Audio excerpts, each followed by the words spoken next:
వేద జ్యోతిష్య శాస్త్రంలో గ్రహాలకు రారాజుగా, సమస్త లోకాలకు ప్రాణశక్తిని, వెలుగును ప్రసాదించే ఆత్మకారకుడుగా సూర్య భగవానుడు పూజలందుకుంటాడు. సూర్యుని యొక్క రాశి సంచారం గోచారం ప్రకారం ప్రతి ఒక్కరి జీవితంపై గణనీయమైన ప్రభావాన్ని చూపుతుంది. మీరు కోరినట్లుగా ఆగస్టు నెలలో సంభవించబోయే రవిగ్రహ మార్పు యొక్క వివరాలు మరియు ఈ మార్పు వలన సౌమ్యతకు, స్థిరత్వానికి ప్రతీక అయిన వృషభ రాశి జాతకులపై ఎలాంటి ప్రభావాలు ఉండబోతున్నాయో వివరంగా తెలుసుకునే ముందు చిన్న విన్నపం, ఈ వీడియో నచ్చినట్లయితే లైక్ చేయండి, షేర్ చేయండి. మరిన్ని భక్తి వీడియోల కోసం మా ఛానల్ని సబ్స్క్రైబ్ చేసుకోండి. ఇక విషయంలోకి వెళ్తే 2025 సంవత్సరం ఆగస్టు మాసంలో సూర్య భగవానుడు తన గమనంలో ఒక ముఖ్యమైన మార్పును చేపట్టనున్నాడు. ఆగస్టు 17వ తేదీ ఉదయం వరకు సూర్యుడు కర్కాటక రాశిలో తన ప్రయాణాన్ని కొనసాగిస్తాడు. ఆ తదుపరి ఆగస్టు 17వ తేదీన తన మిత్రుడైన చంద్రుని ఇల్లు అయిన కర్కాటకుని వీడి సగర్వంగా తన సొంత సామ్రాజ్యమైన సింహరాశిలోకి అడుగుపెడతాడు.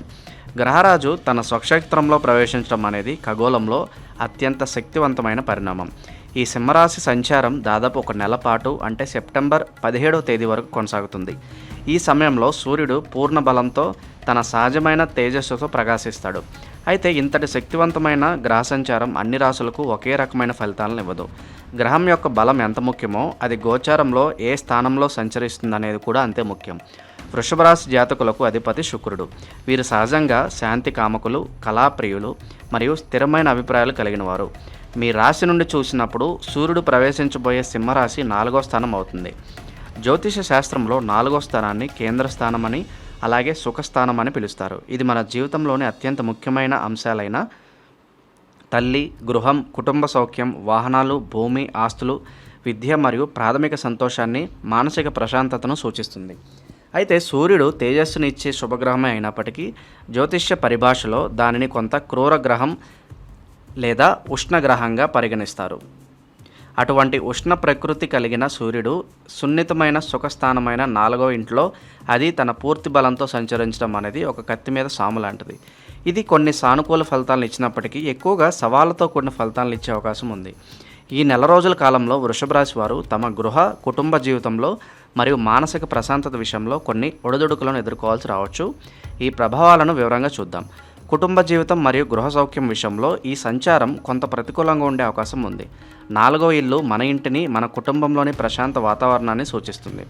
సూర్యుని వేడి మరియు అహంకార స్వభావం ఈ ప్రశాంతతకు భంగం కలిగించవచ్చు. కుటుంబ సభ్యుల మధ్య అనవసరమైన వాగ్వాదాలు, అహంకారంతో కూడిన ఘర్షణలు తలెత్తవచ్చు. మీ మాటకు ఎదురు చెప్పడం లేదా మీ అధికారానికి సవాలు ఎదురవడం వంటివి జరగవచ్చు. దీనివల్ల గృహంలో అశాంతి, అసౌకర్యమైన వాతావరణం నెలకొంటుంది. మీరు మీ ఇంటిపై ఆధిపత్యం చెలాయించాలని ప్రయత్నించడం వల్ల కూడా సమస్యలు పెరిగే అవకాశం ఉంది. ఈ సమయంలో వీలైనంత ఓర్పుతో, సంయమనంతో ఉండడం చాలా ముఖ్యం. ప్రతి చిన్న విషయానికి స్పందించకుండా కుటుంబ సభ్యుల అభిప్రాయాలను కూడా గౌరవించడం ద్వారా చాలా సమస్యలను నివారించవచ్చు. గృహానికి సంబంధించిన మరమ్మతులు లేదా ఇతర పనులు ఆకస్మికంగా వచ్చిపడి మీ సమయాన్ని, ధనాన్ని హరించే అవకాశం ఉంది. 4వ స్థానం మాతృస్థానం, అనగా తల్లిని సూచిస్తుంది. ఈ స్థానంలో ఉష్ణగ్రహమైన సూర్యుని సంచారం తల్లితో మీ సంబంధంలో కొంత ఉద్రిక్తతను సృష్టించవచ్చు. మీ ఇద్దరి మధ్య అభిప్రాయ భేదాలు రావడం లేదా ఆమె మిమ్మల్ని తప్పుగా అర్థం చేసుకోవడం జరగవచ్చు. అంతకన్నా ముఖ్యంగా ఆమె ఆరోగ్యంపై ప్రతికూల ప్రభావం చూపే అవకాశం ఉంది. వేడికి సంబంధించిన సమస్యలు, రక్తపోటు లేదా గుండెకి సంబంధించిన ఆందోళన వంటివి ఆమెను ఇబ్బంది పెట్టవచ్చు. కనుక ఈ నెల రోజుల పాటు మీ తల్లిగారి ఆరోగ్యం పట్ల అత్యంత శ్రద్ధ వహించాలి. ఆమెతో ఎక్కువ సమయం గడపడానికి, ఆమెకు మానసిక ధైర్యాన్ని ఇవ్వడానికి ప్రయత్నించండి. ఆస్తులు, వాహనాల విషయంలో కూడా ఈ కాలం కొంత గందరగోళంగా ఉండవచ్చు. భూమి, ఇల్లు కొనడం లేదా అమ్మడం వంటి పెద్ద నిర్ణయాలకు ఇది అంత అనుకూలమైన సమయం కాదు. వ్రతాలకు సంబంధించిన సమస్యలు, చట్టపరమైన చిక్కులు లేదా అనుకోని అడ్డంకులు ఎదురయ్యే అవకాశం ఉంది. ఒకవేళ తప్పనిసరి పరిస్థితుల్లో ఆస్తి లావాదేవీలు చేయవలసి వస్తే అన్ని పత్రాలను క్షుణ్ణంగా పరిశీలించి నిపుణుల సలహా తీసుకున్న తర్వాతే ముందడుగు వేయండి. మీ వాహనాలకు మరమ్మతులు వచ్చే అవకాశం ఉంది. వాటి వల్ల అనుకోని ఖర్చులు పెరగవచ్చు. ప్రయాణాల్లో కూడా జాగ్రత్త అవసరం. వృత్తి మరియు ఉద్యోగ జీవితంపై ఈ సంచారం పరోక్ష ప్రభావాన్ని చూపుతుంది. మీ దృష్టి ఎక్కువగా కుటుంబ సమస్యలు, గృహ వ్యవహారాలపై కేంద్రీకృతం కావడం వల్ల దీనిపై పూర్తి ఏకాగ్రత పెట్టడంలో ఇబ్బందులు ఎదుర్కోవచ్చు. మానసిక ప్రశాంతత లోపించడం మీ పనితీరుపై ప్రభావం చూపుతుంది. అయితే సూర్యుడు 4వ ఇంట్లో ఉండి నేరుగా 10వ ఇల్లైన వృత్తి స్థానాన్ని చూస్తాడు. సూర్యుడు బలవంతుడు కాబట్టి పనిలో మీ అధికారాన్ని, మీ సామర్థ్యాన్ని నిరూపించుకోవాలనే తపన పెరుగుతుంది. ఇది కొంతవరకు మంచిదే అయినా ఇంట్లో ఉన్న ఒత్తిడిని ఆఫీస్లో చూపించే ప్రమాదం ఉంది.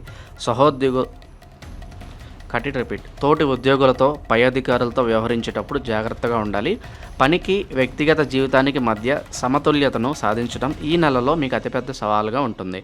ఆరోగ్యం విషయానికి వస్తే వృషభ రాశి వారు మానసికంగా మరియు శారీరకంగా కూడా జాగ్రత్తలు తీసుకోవాలి.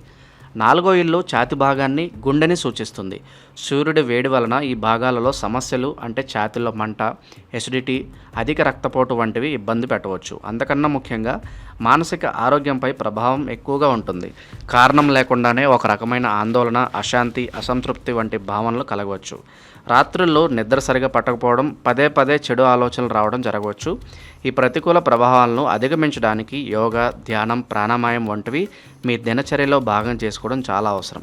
ప్రకృతిలో, పచ్చదనంలో కొంత సమయం గడపడం వల్ల మానసిక ప్రశాంతత లభిస్తుంది. అయితే ఈ సంచారంలో కొన్ని సానుకూల అంశాలు కూడా ఉన్నాయి. మీ ఇంటిని, మీ పరిసరాలను అందంగా తీర్చిదిద్దుకోవాలని ఆసక్తి పెరుగుతుంది. ఇంటి అలంకరణకు, సౌకర్యాలను మెరుగుపరుచుకోవడానికి డబ్బు ఖర్చు చేస్తారు. మీ సామాజిక జీవితంలో, మీ నివాస ప్రాంతంలో మీ పలుకుబడి పెరిగే అవకాశం ఉంది. రాజకీయాలలో ఉన్నవారికి, ప్రజలతో మమేకమయ్యే వారికి ఇది కొంత అనుకూలించే సమయం. ఈ సవాల్తో కూడిన కాలాన్ని ప్రశాంతంగా దాటడానికి, సూర్యుని ప్రతికూల ప్రభావాలను తగ్గించుకోవడానికి కొన్ని శక్తివంతమైన పరిహారాలు ఉన్నాయి. ప్రతిరోజు ఉదయాన్నే సూర్యుడికి అర్ఘ్యం సమర్పించడం చాలా ముఖ్యం. ఓం సూర్యాయ నమః లేదా ఓం భాస్కరాయ నమః అనే మంత్రాన్ని జపిస్తూ నీటిని సమర్పించడం వల్ల సూర్యుని వేడిమి తగ్గి శాంతి లభిస్తుంది. ఈ స్తోత్ర పారాయణం సూర్య భగవానుడిని ప్రసన్నం చేసుకోవడానికి అత్యంత శక్తివంతమైన మార్గం. ప్రతిరోజు లేదా కనీసం ఆదివారాల్లో అయినా ఆదిత్య హృదయం పఠించడం వలన మానసిక ధైర్యం, ఆరోగ్యం చేకూరుతాయి. 4వ స్థానం తల్లికి సంబంధించింది కాబట్టి ఈ సమయంలో తల్లిని, తల్లి లాంటి స్త్రీలను గౌరవించడం, ఆమె ఆశీస్సులు తీసుకోవడం చాలా ముఖ్యం. ఇది సూర్యుని ప్రతికూల ప్రభావాన్ని తగ్గిస్తుంది. మానసిక ప్రశాంతతకు, సుఖానికి చంద్రుడు కూడా కారకుడు. సోమవారాల్లో శివునికి పాలాభిషేకం చేయడం, ఓం సోమాయ నమః అని జపించడం లేదా పౌర్ణమి రోజున చంద్రుడిని పూజించడం ద్వారా మనశ్శాంతి లభిస్తుంది. ఆదివారాల్లో గోధుమలు, బెల్లం, రాగి పాత్రలను దానం చేయడం మంచిది. అలాగే మనశ్శాంతి కోసం సోమవారాల్లో బియ్యం, పాలు, పంచదార వంటి తెల్లని వస్తువులు దానం చేయవచ్చు. ముగింపుగా ఆగస్టు 17 నుండి మొదలయ్యే ఈ రవి సంచారం వృషభ రాశి వారికి కుటుంబ మరియు మానసిక రంగాలలో ఒక పరీక్షా సమయం లాంటిది. ఈ నెల రోజుల పాటు ఓర్పు, సంయమనం, ప్రశాంతత అనేవి మీ తారక మంత్రాలుగా ఉండాలి. అనవసరమైన వాదనలకు దూరంగా ఉండి ఆరోగ్యంపై, ముఖ్యంగా తల్లి ఆరోగ్యంపై శ్రద్ధ వహిస్తూ సూచించిన పరిహారాలను శ్రద్ధగా పాటిస్తే ఈ కాలాన్ని ఎటువంటి పెద్ద నష్టం లేకుండా దాటవచ్చు. ఈ సవాళ్లను మీ మానసిక బలాన్ని పెంచుకోవడానికి ఒక అవకాశంగా భావించి ధైర్యంగా ముందడుగు వేయండి.